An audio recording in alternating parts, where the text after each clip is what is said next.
நம்மளோட பலவீனமான, சோர்வான, நெருக்கடியான நேரத்துல நம்மளை மறக்காம நினைக்கிறதுக்கு ஏசப்பா இருக்காரு.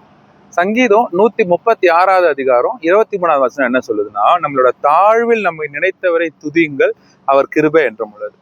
நம்ம நல்லா இருக்கும் பொழுது, நம்ம நல்லா செழிப்பா இருக்கும்போது நம்மளை பத்தி யோசிக்கிறதுக்கு நிறைய பேர் இருப்பாங்க. நம்ம கூட நிறைய பேர் நம்ம நம்மளை புகழ்றதுக்கோ எல்லா காரியங்களையும் பண்றதுக்கு நம்ம நிறைய பேர் இருப்பாங்க. ஆனா தாழ்மையான நம்ம ரொம்ப நெருக்கடியான இக்கட்டான சூழ்நிலையில இருக்கும்பொழுது நமக்கு உதவி செய்யறதுக்கு நிறைய பேர் முன் வர மாட்டாங்க. யாரும் அது பெருசா அவங்க மனசு அப்படியே ரொம்ப குறுகி போயிடும் ஹெல்ப் பண்ணணும் அப்படின்னும் பொழுது.